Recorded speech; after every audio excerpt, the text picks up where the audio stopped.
Welcome, welcome. Thanks Thank you. for really excited to talk to you.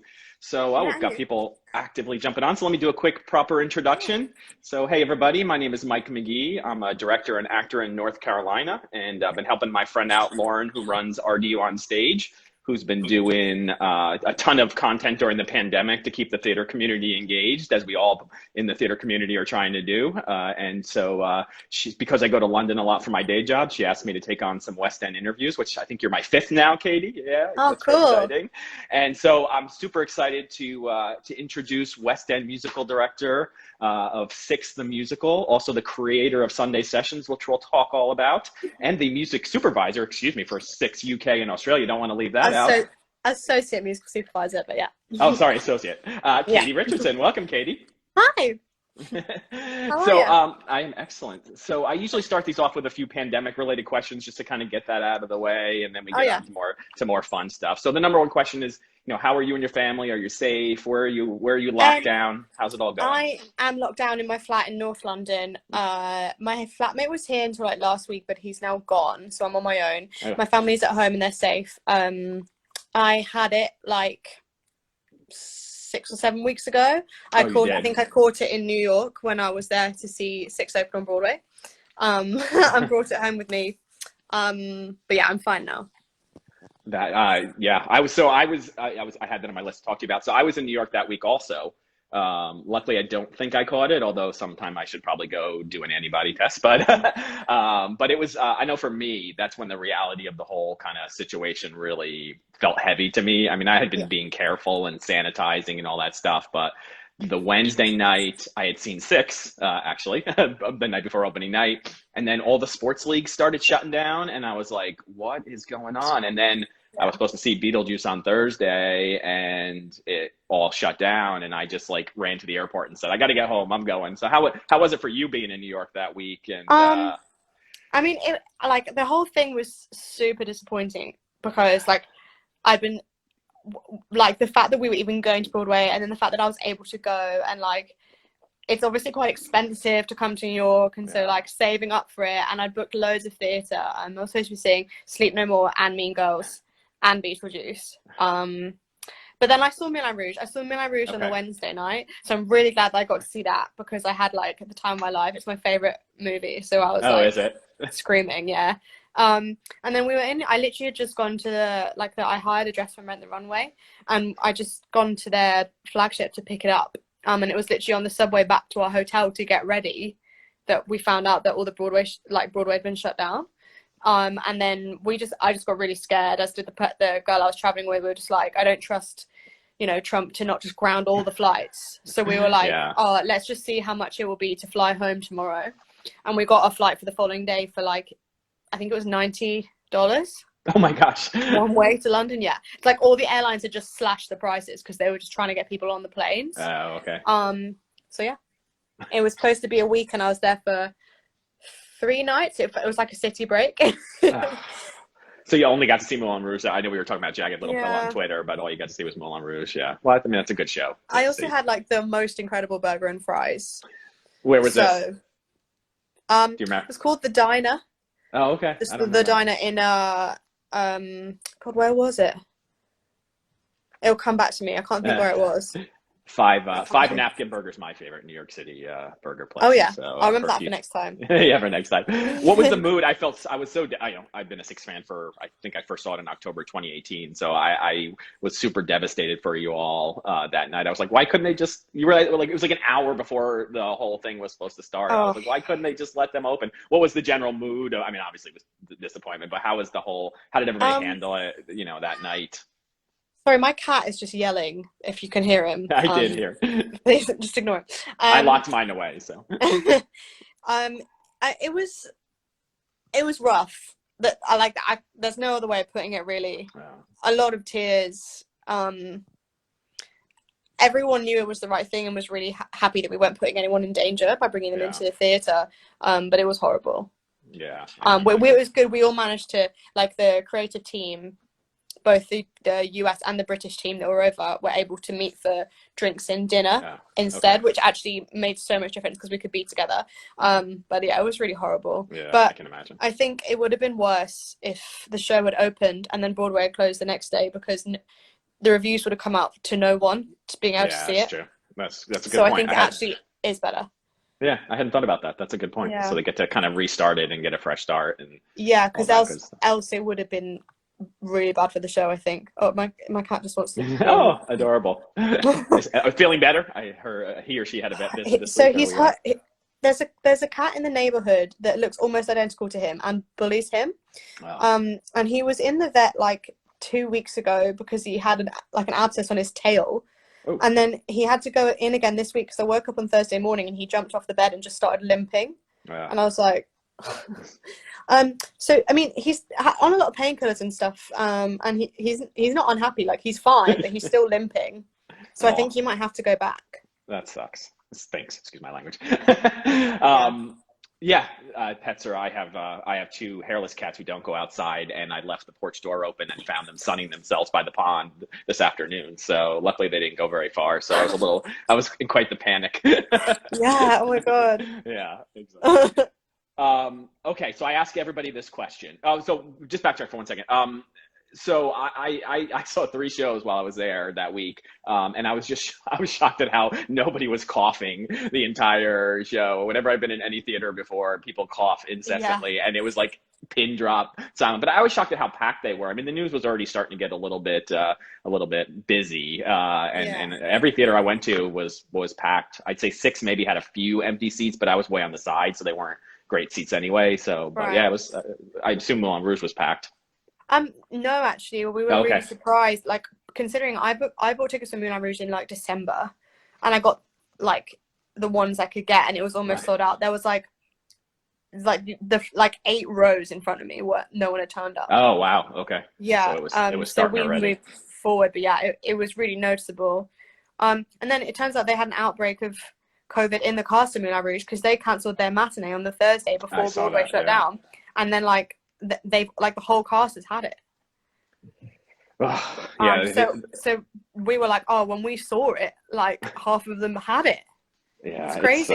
It is crazy. Yeah, I can't imagine I got out of that week without getting it or being exposed to it. So, okay, now I'm going to jump to the question I ask everybody. Have you watched Tiger King?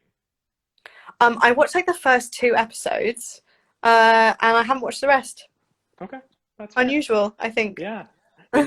You won't probably have an opinion on if Carol Baskin killed her husband or not. Yeah, I don't really. I need to finish it.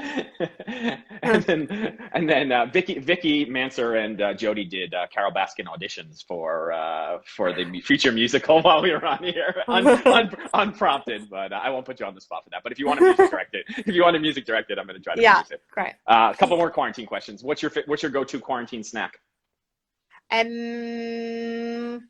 Probably chocolate buttons. Do you get them in the US? Yes, we do. Yeah, I absolutely know what chocolate buttons are. Yeah. And what's your go-to quarantine drink? Gin and tonic, which I am currently drinking because it is 9 p.m. here. I'm with you. I've got a little drink in here too. So I usually bring one just in case, because who wants to drink alone, right? So right. Also, it's the Eurovision Song Contest here. So right. Are they still doing it? Yeah, well, not really. They're doing like a broadcast, and it's basically like snips of the songs from the previous rounds, or like if they have a music video, they're playing the music video, and it's quite massive here. So there's like a Zoom party that I'm going to go back to. Oh, I'm sorry. With drinking game, Eurovision drinking game. All right, so let's get on to a little bit about your background. How did you discover music first? How did you get down the route of being a music director? What started you off?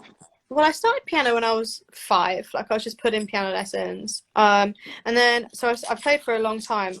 My cat is going nuts trying to get outside. Just the background. Stop it. Please ignore the background noise. I'm so sorry. That's okay. And when I got a bit older, I always loved theatre. Like, I remember going to see like UK tours and stuff when I was a kid. And I remember really vividly the first West End show I saw was Chicago. And I really, really loved it, and had I remember watching it like and being like, oh my God, this is like the best thing I've ever seen. This is what I want to do, etc., etc.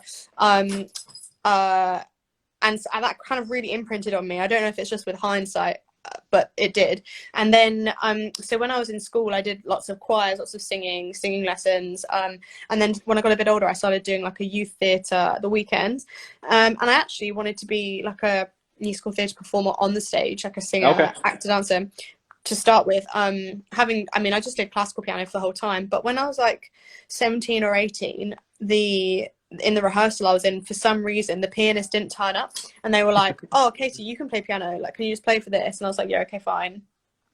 And I did, and I kind of decided that was better, I think, and sort of have been there ever since. And then I did music at university.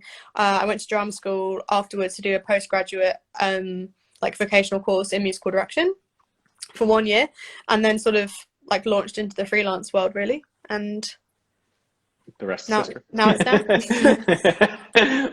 So you answered one of my questions. I always ask, what's the first show? And I think most of us who do theater or love theater, we can vividly remember our first show, or the first couple that made a big impression. And I'm much older than you, and I still remember the first show I saw when I was like 7, 8 years old, I think. So which was Peter Pan with Sandy Duncan. So that's a gorgeous one. I feel like Chicago is quite like, it's a mature show. It's very mature.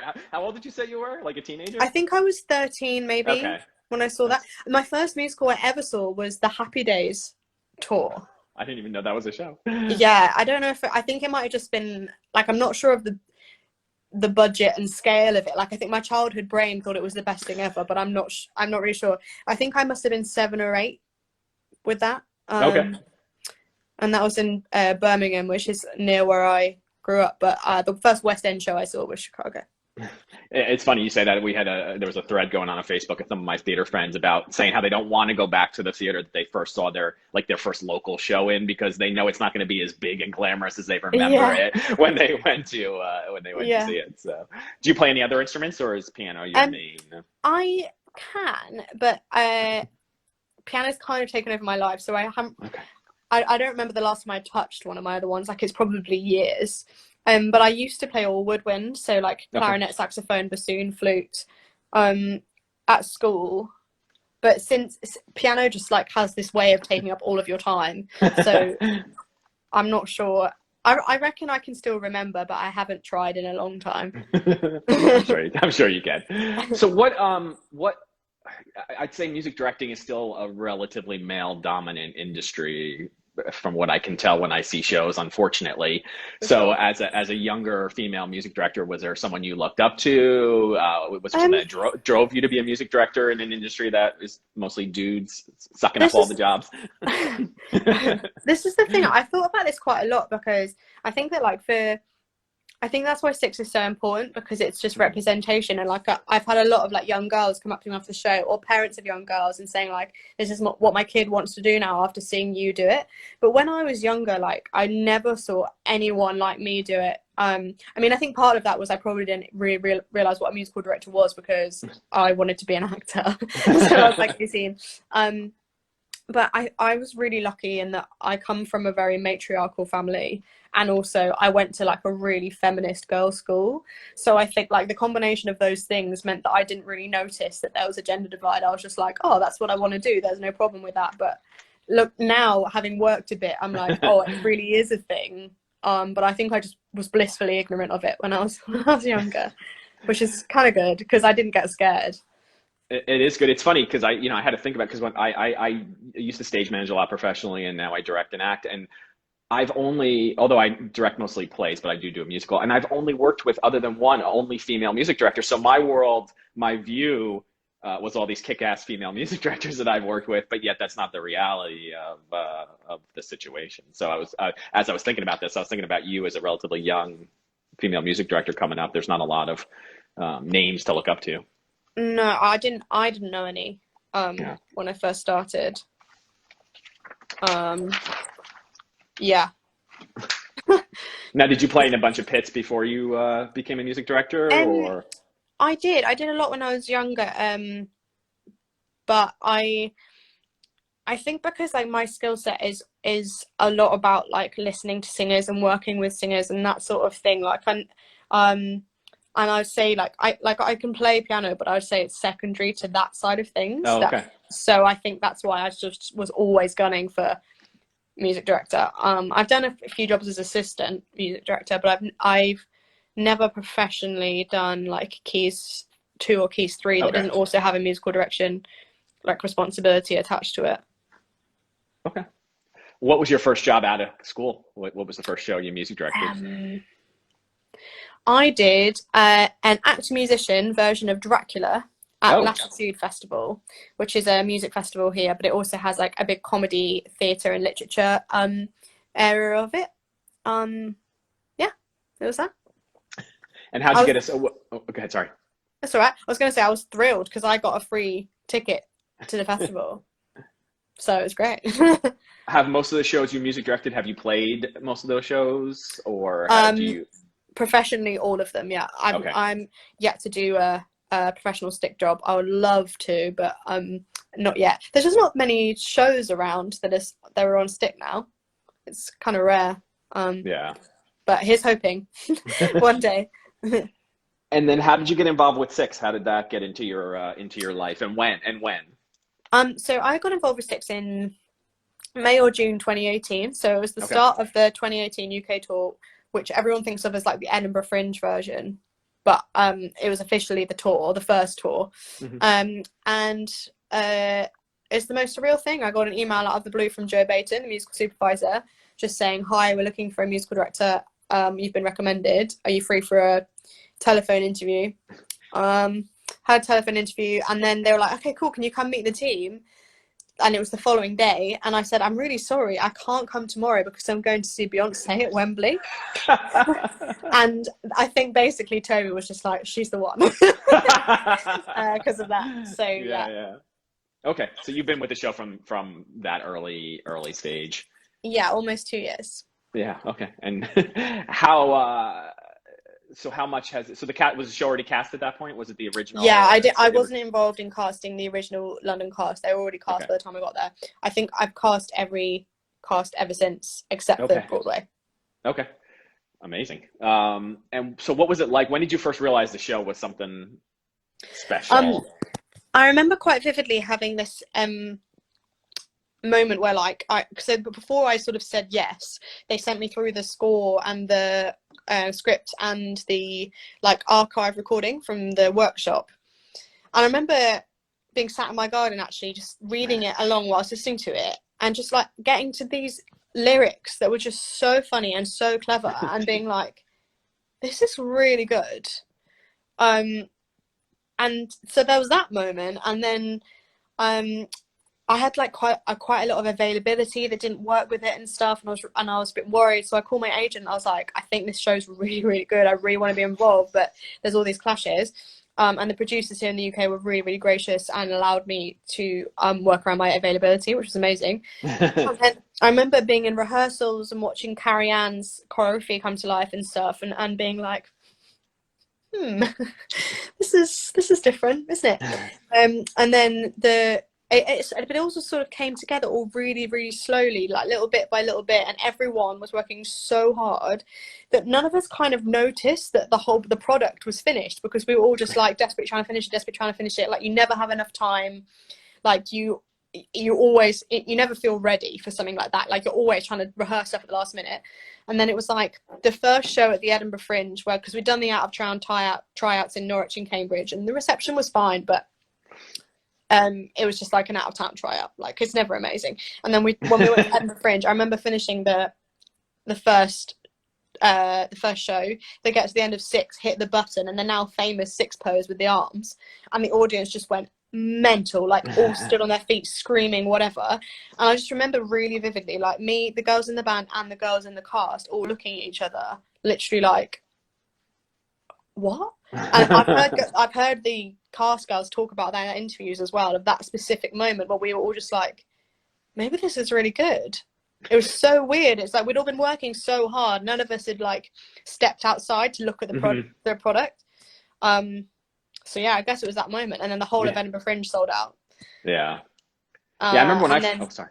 Okay, no, it's fine. I was just filling space. I remember when I first saw it in October of 2018. It was getting popular, but you still could get a ticket like the day of the show. Yeah. And then I remember I've become friendly with Maya, and I remember saying to her, like, then I came, I come to London I used to come to London almost once a month. And then there was one point where like there'd be 10 of us in the lobby, and then I went there and there were ropes in the lobby and security guards, and I was like, when did this happen? When did this go? Yeah, it just so went crazy? mental. It just went, and that was like around when you reopened in January, and then a few months after that, like March, April, like early 2019, where it just I like think it was when I think it was the reopening, and I think it was when the Olivier nominations came out. Yeah, it was. And then also actually we performed on Britain's Got Talent. Mm-hmm. And that was when it went crazy. That was when we got the security guard. Okay. Oh yeah, I remember him. He was fun. So you mentioned a musical supervisor. Tell us a little bit about what's the difference between a music director and a musical director and a music supervisor while you're kind of creating the show. So the musical supervisor is my boss. Yeah. He's in charge, so his job. I think that how that job description is, the job title is used, is slightly different in the UK than it is in the US. Okay. From what I can glean, but here, he is the direct link with the writing team. I work with them as well, but specifically in the case of Six, Joe was at university with Toby and Lucy, and he's been involved with the project since the start, so he knows it better than anyone except for maybe Toby and Lucy. So he's their link of making sure that their intentions are carried out, but also the nitty-gritty, he did the vocal arrangements, he's the one, a lot of the creative decisions he would say, this is how I want the vocal to be, this is the quality I want you to maintain. And it was a collaboration, we worked together all the time, and if we both bounce ideas off each other, but essentially if he said this is what I need you to maintain, then that's dictating what my job is. Okay, gotcha. So it's like the boss, the music boss. But he's not there day to day then. Well, I mean, I'm sure he was in the early days, but now he's not there day to day. Yeah, and my title of the UK Associate Musical Supervisor is basically I look after the UK productions in that acting in his capacity when he's not there. Yeah. So it's almost like acting musical supervisor. Yeah. So you mentioned this a little bit earlier, but tell me what it was like to be able to work with an all-female band and be up there on stage with a bunch of powerful ladies. It's the best. And I didn't realize it was the best for a while because it felt really normal. And it's just the representation of it. And as I said, the number of people that have come up to us and said, like a 7-year-old girl, I want to do that now. I didn't know girls could do that sort of thing. But also the gender musician balance in I don't know about UK in general, but in the West End is fairly unbalanced. The last time that MU did a survey, it was 90% male, 10% female. So purely the fact that we were there made quite a lot of difference. And also the thing that I was really proud of is that we never advertised that it was an all-female show, and we never advertised that it was an all-female band. It was never a thing. It was just the curtain drops at the start, and then it was revealed that we were all female. And I know so many people, people obviously know it is now, but at the start when people didn't know what was going to happen, so many people said to me oh my god, and the band's all female. I didn't know, and I didn't even notice until halfway through, and I was well, yeah, that's kind of the point.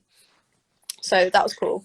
Yeah, I when I first saw the show, I came in knowing nothing about it. I just happened to Google hot shows in London and stepped in that night, and that caught my attention at some point also, and loved it. I've got a lot of females in my life, so and as I said, I've worked with a lot of female music directors. So to see that band up there rocking it out is awesome and amazing. What's it like being on stage? I know there's a big trend right now with a lot more musicals putting bands on stage. Hadestown, Bands Visit, a whole bunch are doing it now. What's it like as a music director being on stage the whole show versus being tucked away in a pit? Do you enjoy it? Do you not enjoy it? I love it. I mean, it brings a whole set of challenges.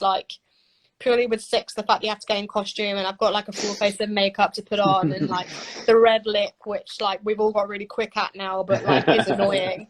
But I love it. It's way more involved, and also the rapport that we all build up with the cast is really different to when you're in the pit. You're still sort of friends with them, but because we're physically on that stage with them every day, Like we just know them way better. So yeah, it's really cool. Like it's really exhausting compared to being in a pit, because in a pit you can hide, but on stage you can't.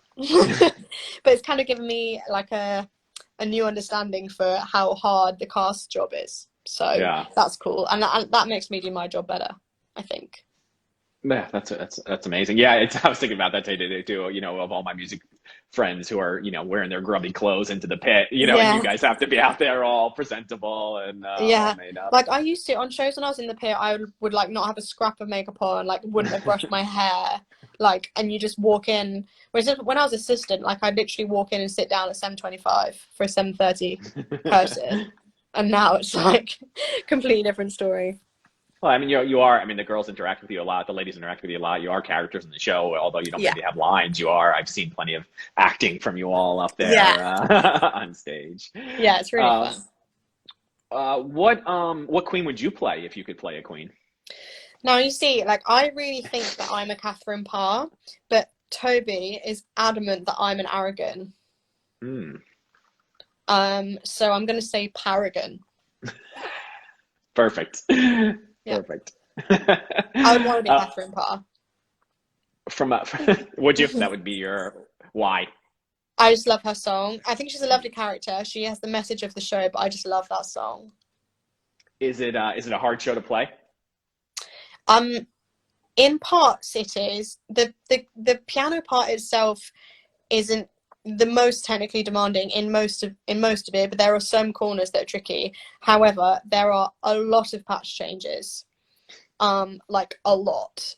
And also it's the cues. So like there's so much stuff that I have to control. Okay. The playing the piano is like the least of my worries. Well, I have.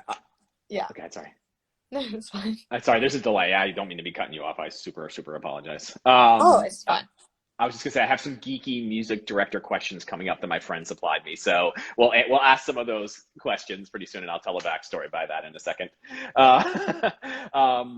What was the biggest blooper you've had from a music perspective in the run of the show? I know one, but I'll see what yours is.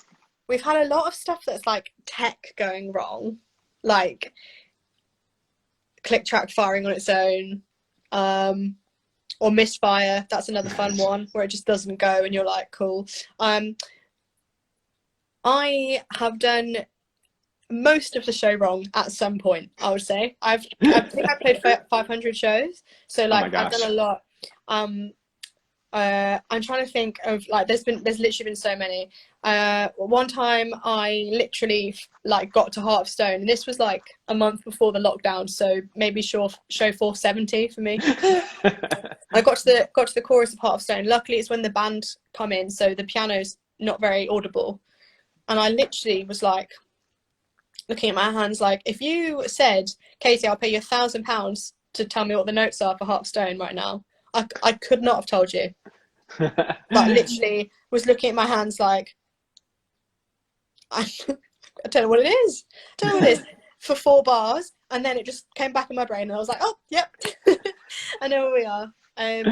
So that was a bad one. Luckily, I got away with it because it wasn't really a moment where you could hear the piano, but it was scary because I was like, I know it, but I just can't think of it. It was so weird. I think all actors can empathize with that, because there's been times when I've been on stage and I've said the same line 800 times and I'm like, I don't know what I say now. I just don't it's literally so weird, know what isn't I say. it? It is so weird. Yeah, it's like your and brain you're like, is just like. If someone literally was like, I will pay you to say this right, you're still like, I can't do it.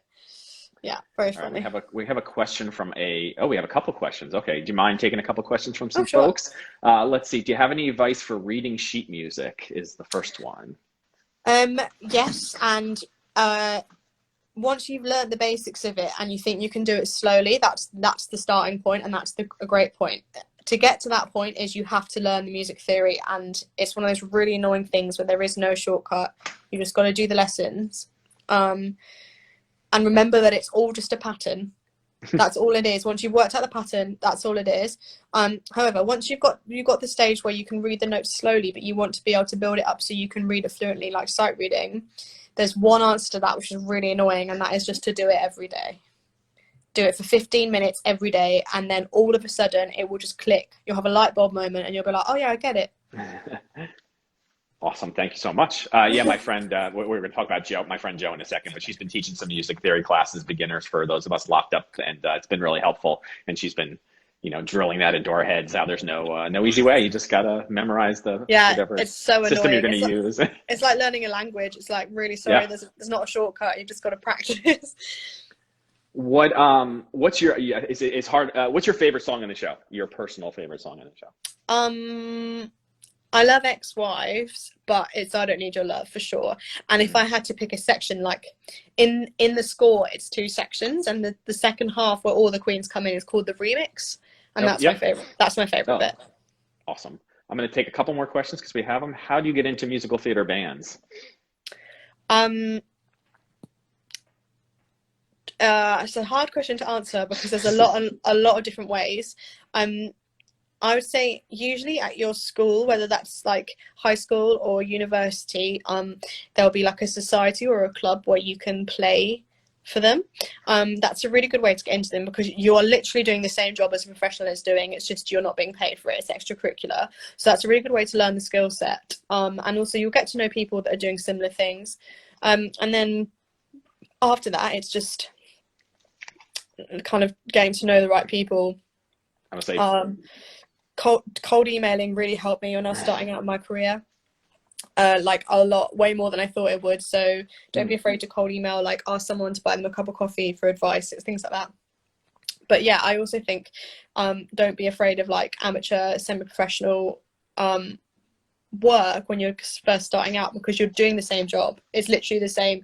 People look down on amateur dramatics, but it's the same. It's just on a smaller scale. So it's the perfect place to start. But yeah, musicians, it's a little bit more relationship building than it is acting, where acting is too, but acting, at least there's auditions where you can kind of go and maybe get lucky. Whereas musicians, it's kind of the music director knows people and reaches out to them. Music, it's all secret. Weird. All right, so I'm gonna call this section "Music Directors Geeking Out." You ready for some very geeky? So let me just give you a quick backstory on this, and then we'll move on to Sunday sessions. One of my besties, Jo Lee, is also a kick-ass female music director, and as is her wife. And she was down. One of her jobs as a music director for Norwegian Cruise Lines, and she was down in Florida, music directing a promotional video for Six when the whole coronavirus. She had like five of the queens from the ships there, and she came home with coronavirus. So but anyway, she sent me some questions. So these are gonna be very, very nerdy questions. Well, the first question's not that hard. Well, how long did it take you to memorize the show? When I started, I didn't have to have it off by heart. That wasn't originally a rule. I was allowed to use the score, but I had it off by heart by the time we opened in London the first time. So maybe 6 weeks of playing the show every day, but that was with me making no effort to learn it. That was just like me doing it. maybe not 6 weeks, maybe 8 weeks. Okay. And I didn't. So do you trigger the tracks yourself through? She uses MainStage. I don't know if you use MainStage also, but MainStage for the patches. We use Cubase for the tracks. We used to use Ableton, but we use Cubase now, which I think is unusual that the MD triggers the track in the US and on Broadway. I think on Broadway, I think it's usually the drummer. Oh, interesting. But in London, it's almost without exception the MD. Oh wow! And are the lights triggered off of you, or are they triggered off? Yeah. Okay. Which when I first started, that was one of the things I was most scared of, because it's the first show I've ever done that's on time code. And what time code means is like you take literally, like when you take off a YouTube video, like 00100 to mean 1 minute. It's the same on the click tracks, except for it goes down to like milliseconds. And so all of the lights are taken off those from the click tracks. So every single light. There are a couple of bits in the show that aren't on track, and those lighting changes are also taken off me. Oh wow! So you got a lot of power on there. Yeah. When I first started working on the show, like I'm used to like the whole being in charge of the whole band and the whole cast. But when I found out I was in charge of the lighting as well, I was like, no. And she asked, do you use a separate controller or is it off your keyboard? So the for the lights. Yeah, just in general, main stage, all the tracks, everything. Is it? I guess you're talking about tracks on this one. Sorry. So the main stage, I have a foot switch. Okay. The next, so the keyboard itself is only the notes. Okay. There are a couple of bits like in the scene before Holbein, where the notes trigger like a sound effect, but in the score that's just written as like play C. It just so happens that at that point C is programmed to play a sound effect. The lights I don't physically operate, but when I say I'm in charge, I cue them. Like if I nod, the lighting operator presses go. Oh, gotcha. Oh, wow. Oh, wow. Okay. Yeah. That's pretty cool. Are the breakdown of the harmonies the same from cast to cast? The harmonies are the same, but I believe the way they're split isn't the same. Okay, I think that was her question. Yeah, she had a debate with some of the cast on splitting the harmonies. Yeah, so in London, in London the split is what it is, but I think every other production is just split however the voices suit. Yeah, that was her question. She had a debate. All right, couple more, and then we'll move on to Sunday sessions. Do you guys? Is everyone on their own personal mix that they can control, or does sound control it for them?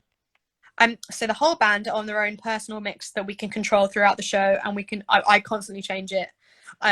The cast are on their own personal mix, but sound controls it. So what happens is in tech and through their first few shows when they join the company, they have their personal mix adjusted until they're happy with it, and then after that it's loaded every day, but they are not able to change it on stage. But it is personalized to them. It's just like done in advance. Okay, one more. I'll give you one more. The background vocals for Heart of Stone, does the cast stagger breath on their own, or are the breaths determined precisely? That's a really good question, because we just changed that. Oh, wow. Yeah, when we put in, at cast change, actually, we changed it. So until cast change in October, it was just a general stagger, and they were in charge of staggering on their own. But when the cast changed in October, Joe made the decision to change it, so now they all have a breath point. Okay, cool. Yeah. Yeah, I think it was Jody was mentioning on her song that there was no real breaths built in, and Toby said, "Yeah, I forgot to write them in at some point." Yeah. All right, so let's. I don't want to keep it. We're running late, so I want to talk about Sunday sessions a little bit. Oh, okay. Yeah, so thank you for everybody for bearing with us, because that's what you do for your besties. You tell music director, you ask music director nerdy questions. So no, I it's didn't cool. even understand. I love the nerdy questions. I didn't even understand. I didn't even understand most of them. So, so tell us a little bit. So Sunday sessions started live. Tell us a little bit about how Sunday sessions started originally, and then we'll talk about what you're doing now. So Sunday sessions started as this thing that I came up with in like October or November, basically just for fun. I don't really know where the idea came from, but I'm really privileged to work with like a group of the most ridiculously talented girls, but we only get to hear each other. Well, I say they don't hear me. They all only get to hear each other sing one song a night, and they're all really amazing at that song. But like the reality is that they're all really amazing at everything. So I was like, oh, it'd be really cool to do something else. And I don't know where the idea came from. I think I like had it in a dream or something. And I was like, so girls, if you're up for it, this is what we're going to do between shows on the Sunday. And because we have quite a lot of double show days on 6, it's like it's good to find stuff to do in between. So we do yoga on Saturdays, and then on Sundays we do Sunday session. So and the first week I was like, right, I'm just going to pick songs that I think you'll all know, and I've got the sheet music for, and just chuck them in this hat. And yeah, so we took it in turns. I'll go on Instagram Live, they draw the song out of the hat, have a go at singing it. Really funny, but also like it just created this amazing atmosphere because they all are so supportive of each other. They get to hear each other be amazing, because they're always, without exception, like ridiculously amazing. And it's just this like amazing, really supportive thing, and we all loved it, so we kept doing it. But it really relied on being able to be in the same room as each other. Yeah. So now the theatres are closed. I was like, oh, I wish there was a way to do that. And I spent, because at the start of lockdown, there's loads of videos released, like the original Broadway cast of Hamilton released that video. Like we sang this on Zoom, but you can't actually do it on Zoom because as we're experiencing right now on this Instagram Live, like the delay is too much. Like you just can't do it. So, and then I worked out that Hamilton original Broadway cast, they just recorded it and then edited it together to look like Zoom. Exactly. And I was like, okay, so we're going to have to do that.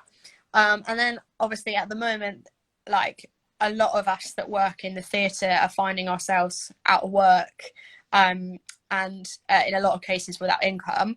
So I was like, right, then there's a way of linking all these things together. So that's what I've done. Awesome. And so you have the first week coming up. So you have the first week coming up with Yeah. Millie, Natalie, Courtney, and Luke, right? Yeah. You still have one more song to pick, right? Millie hasn't picked her. Yeah, Millie's tomorrow. So Okay. Millie's like the first one we're doing in real time. So because okay. tomorrow's Sunday, and for the rest of the time it's going to be 6 p.m. UK. We're gonna draw the song on Instagram Live, and then we go off the live. I have to record the backing track straight away in one take, send it over to the guest. They have to record it, them singing it to my backing track straight away in one take, send it back. We edit it together, get it uploaded. And then the idea is that they're released at 7 p.m. UK. So it's an hour to record all of it and upload.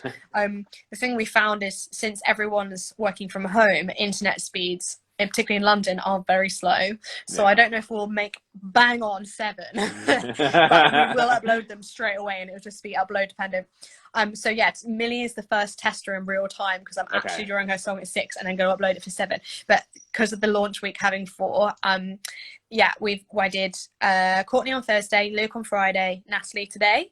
They're all recorded and done, and then yeah, Millie tomorrow. So they'll be all up at 7.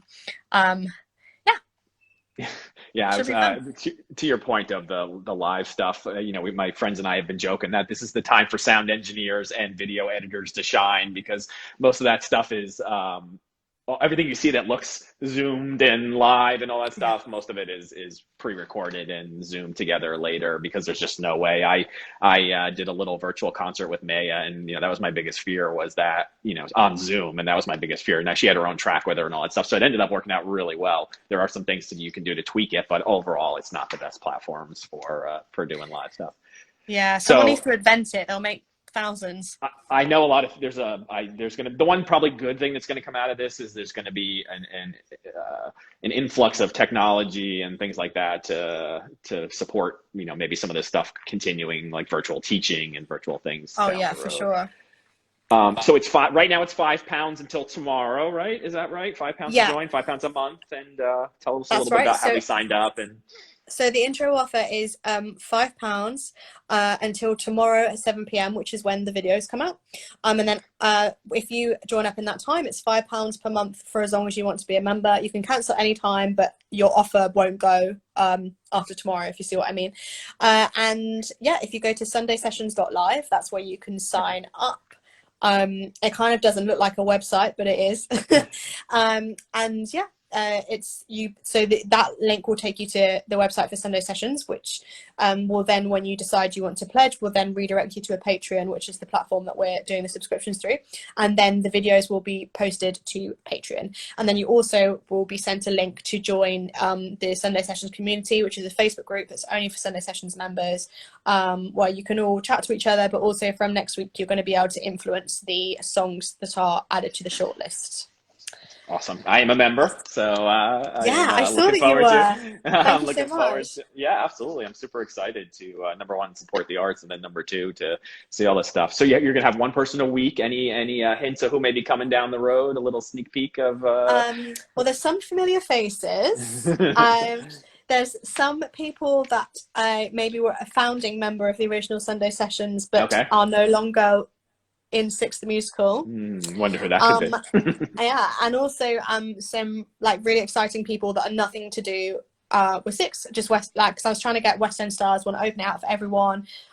Hence why we had Luke. And I was at college with Luke, which is why I asked him. But there's loads of other people down the line that are completely new, have never done it before, are mildly terrified because they don't really know what they're doing. It should be really cool. I mean, that's the one benefit of it, is it's expanded beyond the cast, so that if there's any, you look for the little glimmers of good news out of these whole situations. Well, if the chat is anything indicative, it is buzzing on Sunday Sessions. The last 20 or so messages have all been about excitement for Sunday Sessions. Yay! Yeah, it's going crazy. Too. It's really scary, Get Maya, get Amy Atkinson, and I'm sure she's talking to all these folks. Maybe, right? Do you have time for a couple more questions? Absolutely. You also teach, right? Is that I do, yeah. I saw on your CV. So you have what advice would you give young? You teach singing or vocals, or do you teach music directing or playing? I coach vocals and I like doing Okay. audition repertoire prep, but I don't teach vocal technique. Okay. Just because I don't really have the professional expertise in technique specifically, Okay. further than like knowing my own. But yeah, I teach. My specialism is audition and repertoire coaching. So that's like choosing the right audition song for an audition, choosing the ones that suit you, then preparing those for an audition situation. Yeah, I love doing that. What I obviously MDing a show that's 9 performances a week and super is stressful and intense. What's any vocal health advice for performers? I assume you have to talk to the cast about that quite a bit. Yeah, the main one is don't after if you're ever going on a night out, or for example, I always say to the cast after a show, if you're going to a bar or whatever, that's totally fine, but do not sing along with, like in the club, do not sing along with the songs. That is number one. Because I know I do that, and then I wake up the next day and it's the voice is gone. And just drink loads and loads and loads of water. Water, yeah. Yeah, they're the 2 main things. And just be really aware of not overusing your voice. Like if the cast of 6 have to rest their voices as much as they possibly can in the daytimes. It's just a reality of being in a show as demanding as that. And for most people, you don't have to take it to quite an extreme level, but avoiding shouting, avoiding whispering are kind of the main things you can do, really. Avoiding whispering, is that what you said? Yeah, because whispering is just as bad, because whispering sends air through the folds even when you're not using them, so all it does is dry them out. Oh wow. You're better off just talking, because talking doesn't dry them out, and yeah, it's a little bit of work, but it's like walking. If you were warming up your legs, like it doesn't do loads of damage. Oh wow, that's amazing. Have you been able to continue teaching virtually during this crazy time, or yeah, we're all sort of getting to grips with it, really. The teaching on Zoom. I've worked out that I have to like record a backing track for them in advance because I can't accompany them live. It kind of works out quite well for the students, because then they have a backing track which is theirs and right. they can use. So to start with, I was really apologetic about that, and then I was like, no, actually, that's quite a big positive. So yeah, it's good. I'm hoping to do more than I am, but I think money's just tight for everyone at the moment. But yeah, it is really fun, and the thing that's really nice about it actually is because I've already recorded the backing track. When they are singing, my entire attention is focused on the singing. Right. Rather than the playing. That's true. So that's a really nice thing about it. That's a good point. Yeah, where you're having to bang out the notes, usually you can just listen. And what's the hardest part of being a musical director? Probably there's 2 parts that are hard. Learning a new show is really hard. Like, I forget that at the moment I know the show so well that the aspect of leading the show is really easy. But when I started, that was not the case. And I was nervous before every show for probably a few months, like, oh, wow. Because it's just so much pressure, and everything relies on you as the musical director. Every department is watching you and everyone is trusting you, and it's just a lot. So learning the new show is probably the hardest aspect, but also you're in a leadership role, and it's essentially a management role, and I think actually that's a lot more of the job than even the music is. Okay. And so it's kind of keeping up on that side of things always. Like as a manager and a leader, you can't ever let that slip. You have to always be on your A game. So probably doing that is the most tiring part. I wouldn't say I suppose it is hard. It's definitely the most tiring. Well, yeah, stress can be tiring too, right? So being stressed out about stuff. Do you have a dream show to music direct? Now, I have to say, having seen Moulin Rouge, I was literally like, I was living and I would love to conduct it. It's just the funnest thing musically. It's the funnest. But I would love to just like have a go at Hamilton, because who wouldn't? I would also just one of the old greats, like West Side Story. I think that's probably every musical director in the world would say the same thing, but I think it would take some beating. that one. What's I know you probably don't get to see a lot of shows, but what's your favorite West End show right now that's not Six? Now I used before Putting you on the working on spot. Six, I used to see everything. I'm trying to think what I've seen. You know what? I loved Mary Poppins. I thought it was so charming. And I haven't seen it, but my friend directed it, and I should have seen it, and I know I will love it, which is Anne Juliet. Oh, you will love it. If you love Moulin Rouge, I personally think it's better than Moulin Rouge myself. So, well, my good friend Luke directed it, and when he found out I hadn't seen it yet, he was so cross. I saw the workshop, but I haven't seen it yet. In the theater. I interviewed Grace earlier on, and I said that I didn't really want to see it because, you know, it's just not that I didn't want to see it, but I just wasn't that like excited about seeing it. Like another jukebox musical. Okay, blah blah. But I went to see it because Grace was in it, and then like within 2 minutes, it had me. Like the book's amazing. The book's even as good as the book's amazing in that show. It's just so clever, and I love that it touches on some. It's okay. Like I said, mine would have been climbing on me. That's why I locked them up in their bedroom. But I just love that it touches on social issues. But without like, you know, because not everybody, you know, those of us that are in theater are usually more liberal and can handle things, but a lot of the general theater population maybe can't handle stuff in their face the whole show. But I know what you mean.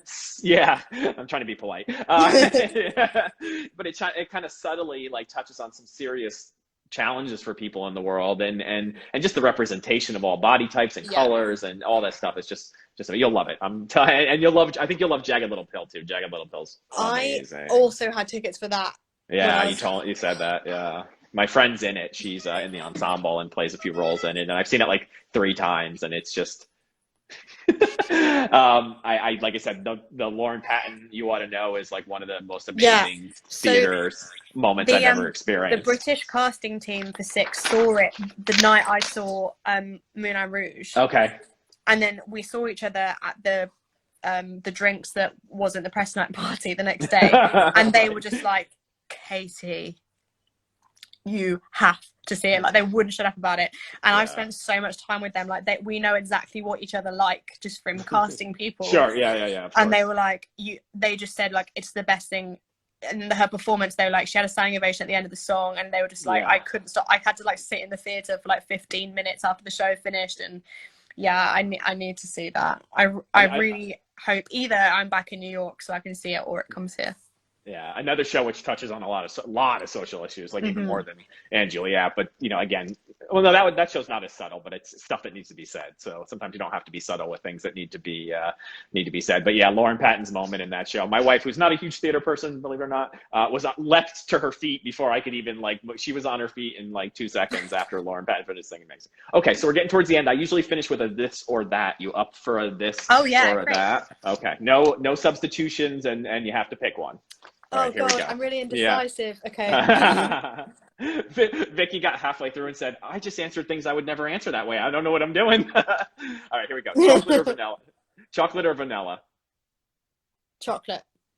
Dog or cat? Cat. Call or text? Text. Me too. Sweet or savory? Savory. Cake or pie? Cake. Coke or Pepsi? Coke. Absolutely. Coffee or tea? Oh, I think I have to say tea. Oh, you're the first Brit of 5 that has said tea. I've been shocked by that one. Yeah. Beer or wine? Oh no, that's hard as well. I think wine. Wine. Okay, that's fair. Netflix or YouTube? Netflix.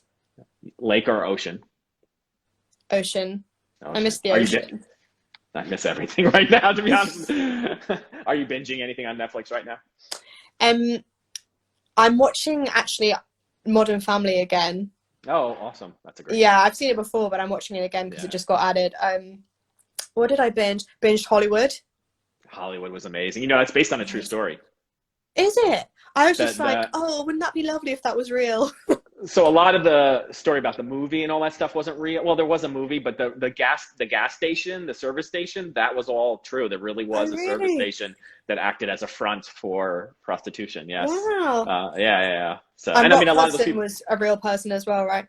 all the people were and their names were real, and Rock Hudson was closeted, but he never. I don't think he ever came out in real Right. life. So there was things like that where they took some liberties. But yeah, based on a true story. All right, And I'm we're up at also the hour. currently Oh, go ahead. Sorry. binging Fosse Verdon. Oh, I haven't started. Oh, I heard that's great. I haven't seen that yet. Yeah, I haven't It's seen really it. good. Yeah. Oh. Well, thank you so much for joining us. I appreciate it. I No took you problem. away from your Eurovision party. So everybody follow Katy and give us the website one more, Sunday Sessions. It's sundaysessions.live. Sundaysessions.live. It's going to be amazing. And thank So you so exciting. much. Great to see you. I can't wait to be staring at you on stage again at 6 at some Oh time. yeah, I hope so. And also, I just wanted to say to you, thank you so much for sending us Ben's cookies. I cannot No tell you problem. how much it is appreciated. No problem. It's the least I could do when you guys are up there busting your Oh. butt up there for. We get so What's your excited when it's Ben's cookie day. We're like, yes. That's funny. You're giving my secrets away. All right. Well, thank you. Thank you so much. It was great talking to you, and have a great Thank you. evening. Take care. Bye, everybody.